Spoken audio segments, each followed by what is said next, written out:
नमस्कार, मैं हूं रविंजय और आप देख रहे हैं अभिनव भारत नंबर 1। जैसा कि आप जानते हैं कि नरकटियागंज शहर नगर परिषद, जिसका नाम बदलने के लिए माननीय विधायिका रश्मि वर्मा ने आवाज़ उठाया था कि इसका नाम मैं चेंज करवा दूंगी, कुछ और नाम उन्होंने सुझाव दिया था। तो नरक से नरकटियागंज, शायद उनको बुरा लग रहा है कि नरक से नरकटियागंज होता है। अब इसी में क्या है कि वार्ड नंबर 7 है, नाम है बहुत बढ़िया शिवगंज मोहल्ला। शायद 3 पार्ट में ये बटा हुआ है। और ये जो मोहल्ला है यहाँ पास में हरिजन बस्ती हो गया आपको, और ये जो रास्ता है ये आ रहा है शिवगंज इधर, ठीक। अब इधर घुमा लीजिए। तो इसका नाम ये लोग रख दिए हैं गंदी बस्ती। अब गंदी बस्ती किसी को अच्छा लगेगा कि अपने मोहल्ले का नाम गंदी बस्ती हो। तो गंदी बस्ती किसके चलते हुआ है? तो जो यहाँ के वार्ड पार्षद हो गए, जो सिस्टम हो गया, मतलब ये जो तमाम जो जनप्रतिनिधि लोगों का ताना बाना है, उनके लापरवाही से इसका नाम रखना पड़ा है गंदी बस्ती। और मोहल्ले के लोग बड़ी खुशी से बोलते हैं कि हम लोग गंदी बस्ती के निवासी है। क्या जी सही बात है? जी बात है। और बताइए, जब मोहल्ले वासी खुशी खुशी बोल रहे हैं कि हम लोग गंदी बस्ती में रहते हैं, तो ये नेताओं के लिए तमाचा से कम नहीं है। ये लानत की बात है कि एक मोहल्ले के लोग अपनी कुव्यवस्था और दुर्दशा से मजबूर होकर गंदी बस्ती खुशी खुशी नाम रख लिया, छोड़ के किराए पे रह रहे हैं।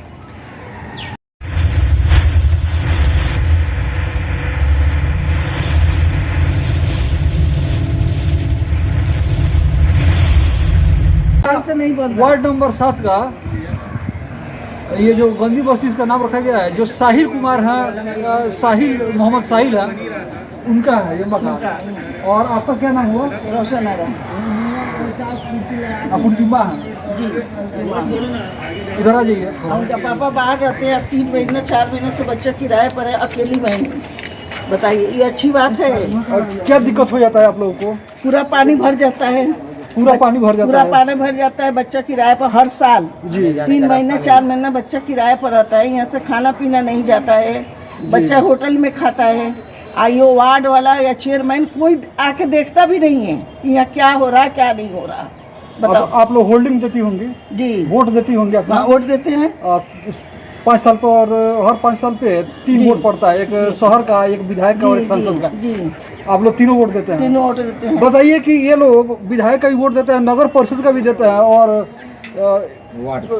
नहीं लोकसभा चुनाव का भी वोट देते हैं। ये लोग 3 वोट देते हैं। और आदमी का आज़ादी के 74 साल बाद, जितना हम लोग जश्न मना रहे हैं कि 74 साल से हम लोग आज़ाद हो गए, अंग्रेज चले गए छोड़ के, उसके बावजूद भी हम लोग का सुविधा नहीं मिल रहा है। एक अच्छे से रास्ते के लिए लोग मैसर है, तो ये शर्म की बात है। एक अच्छे से रास्ता नहीं मिल सकता है अपना वोट का अधिकार के लिए। 5 साल से देखिए रास्ता के क्या हाल है। अब बताइए कि आपको तो पानी घुसता है। अब इनको तो उतारना पड़ता होगा सीढ़ी पर से, पूरा पानी। आपका साथ पैर में सुना है पैर में दर्द है, पैर में इनका दर्द होता है, डॉक्टर किया जा नहीं पाती, घुटने का इनका इलाज साथ चल रहा है आपका। घुटने के इलाज। और अब बताइए कि ये पानी में उतरे, गिर जाए, चोट लग जाए, जख्मी हो जाए, आदमी डॉक्टर किया नहीं जा पाता है। ये लोग 3 महीने 4 महीने से, जैसा कि चाचा जी बता रही हैं कि 3 महीने 4 महीने ये लोग दूसरे के घर में अपने सुविधा के लिए किराए पर रहना पड़ता है, दूसरे घर में मकान लेके, जो कि अपना इन लोग का निजी ये मकान है। आज पानी इसमें कम हुआ है तो ये लोग बुलाए हैं यहाँ पर, आ जा रहे हैं। मेरा बच्चा मजबूर, बच्चा न खाना खाता, होटल में बच्चा हमारा खाना खाता है। बताओ ये कितना गलत बात है। अब बताइए कि 5 साल हो गया, अपना मकान है, उसके बावजूद भी किराए पे ये लोग रह रहे हैं। पैर में दिक्कत है। अच्छा, उनका साहिल बाबू का भी दिक्कत हो रहा है। हाँ, साहिल बाबू बहुत ज्यादा है। उनका भी पैर में, वो बता रहे हैं कि कुछ दिव्यांग है वो। हाँ। पैर में उनको ट्रबल है। तो बताइए कि कैसे, मतलब क्या सोल्यूशन इसको निकलेगा? जब ये दौड़ रहे हैं, कहाँ पर गए हैं आप लोग? सब जगह गए, सब जगह। विधायिका के पास? हाँ, सब। नगर परिषद के पास? सब नगर परिषद आके देखता भी नहीं है यहाँ क्या हो रहा है। बताइए कि वोट लोग ले लेते हैं, लेकिन मामूली से सुविधा देने में असमर्थ है। मुझे यही कहना है कि ये हैं? अगर अपना देश आज़ाद है, अपनी देश की सरकार बोलिए है, ना, जब तक बोलो। तो मामूली सा सुविधा के लिए क्यों लोग इतना रो रहे हैं, परेशान हो रहे हैं? ये इनकी समस्या नहीं है, ये जनप्रतिनिधियों की समस्या है कि आप लोग वोट ले लेते हैं लेकिन बदले में आप सुविधा नहीं दे रहे हैं। आज जब वोट लेने आते हैं तो हाथ जोड़ के वोट ले लेते हैं, हाथ जोड़ते हैं वोट के लिए। ऐसा थोड़ा होता है। एक मामूली सा वोट का बदले में क्या मिलता है? शिक्षा, स्वास्थ्य और जो बुनियादी सुविधा होता है, वो 3 चीज मेन होता है। बोलो। रोड हमनी के रास्ता खराब बा। हाँ, तो रास्ता खराब बात और दौड़ धूप करता नहीं रास्ता बनवाला, ये बताइए। वार्ड के लगे गई नहीं है, नगर परिषद गई नहीं है, विधायक के जीते का टाइम में कौन हम बनवा दें, ओकर बाद आइबो ना करो, हम दो पे जाए जितने लोग यहाँ पे आते हैं बोलते हैं बनवा दे, लोग यहाँ पे होई। जीतने से पहले हसनैन वार्ड पार्षद डेली हमारी दुकान पे आते थे। साहिल बाबू क्या हाल है, क्या चाल है बताइए। जब तक वो नहीं जीते तब तक वो हमारी दुकान पे आते थे, और जीतने के बाद हम ऊपर वाले से दुआ कर रहे थे कि हसनैन अंकल जीत जाएं, और जब वो जीत गए तो कोई सुनवाई नहीं है। उनको 70 बार मम्मी कॉल करती है, पापा कॉल करते हैं विदेश से, हम कॉल कर चुके हैं लेकिन वो कोई कुछ नहीं करते हैं। आपका क्या नाम हुआ? मेरा नाम शहजाद है, हम वार्ड नंबर 7 में रहते हैं, मेरा घर है, हम घर छोड़ के किराए पे रह रहे हैं। मेरे पैर में प्रॉब्लम है इसलिए हमको आने जाने में दिक्कत है। कैसा प्रॉब्लम है पैर में? पैर में बचपन से नहीं है, विकलांग है। बोलिए खुल के। विकलांग है इसीलिए हमको प्रॉब्लम है आने जाने में। अपना घर छोड़ के किराए पे रहते हैं, वहाँ 3रा मंजिल पे रूम लिए हुए हैं, ऊपर डेली अब चढ़ना उतरना डेली है। अगर कुछ होता है, हमारी तबीयत खराब होता है तो कौन देखेगा? और वार्ड पार्षद हसनैन से हम 70 बार कह चुके हैं, और चेयरमैन से ही बोल सके हैं। विधायक रश्मि वर्मा को 1 महीने से हम बोल रहे हैं, वो आजकल कर रही है। हमको उनके आदमी भी आए थे यहाँ पर चेक करने के लिए, वो देख के गए और बोल रहे थे कि हम बाबू आपका काम हो जाएगा, आप बहुत प्रॉब्लम में दिक्कत में। उसके बाद रश्मि वर्मा ने कोई ध्यान नहीं दिया। रश्मि वर्मा को भी हम बोले, 1 महीने से बोलते आ रहे हैं। कल हमने रश्मि वर्मा को कॉल किया पर उन्होंने हमारी कोई बात नहीं सुनी, फ़ोन काट दिया। उसका रिकॉर्डिंग मेरे पास है, कोई बात सुनी नहीं, बिल्कुल कॉल काट दिया बिना बात किए। अब बताइए हम कहाँ जाएं, किसके पास जाएं? ये लोग नहीं करेंगे तो कौन करेगा?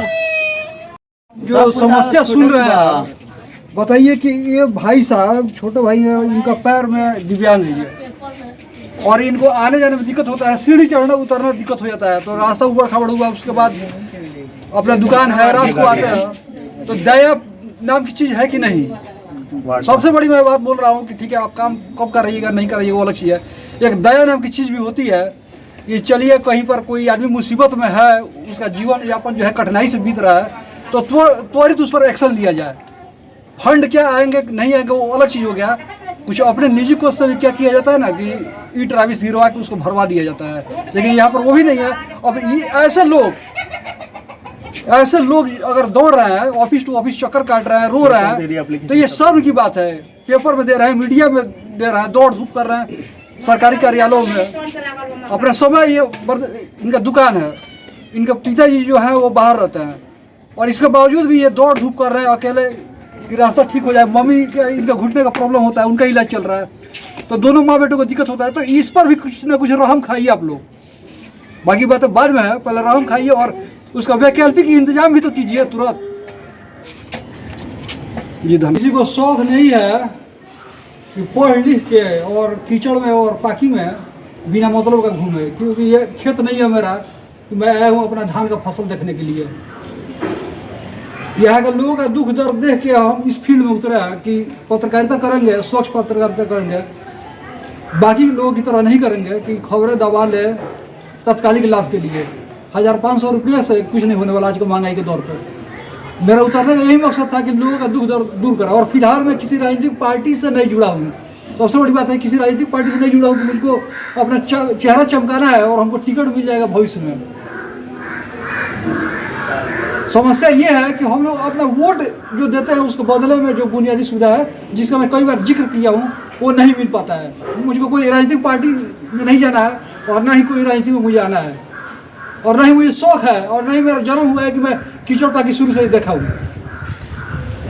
मुझे यही कहना है जनप्रतिनिधियों से कि अगर ये रास्ता सांसद फंड के द्वारा हो या नगर परिषद से हो या आपको विधायक फंड से हो, किसी तरह तो दूर होना चाहिए। और सबसे बड़ी बात क्या है कि जब डेंगू फैलता है, बीमारियां मलेरिया आदि फैलता है ना, तो उससे सभी कोई प्रभावित होता है। मेरा यही कहने का मकसद है। जब बीमारी होंगे तो यहाँ के लोग प्रभावित होंगे, उसके बाद ये संक्रमण शहर में फैलेगा, उसके बाद किसके ऊपर से क्लास लेगी वो खुद जानता है।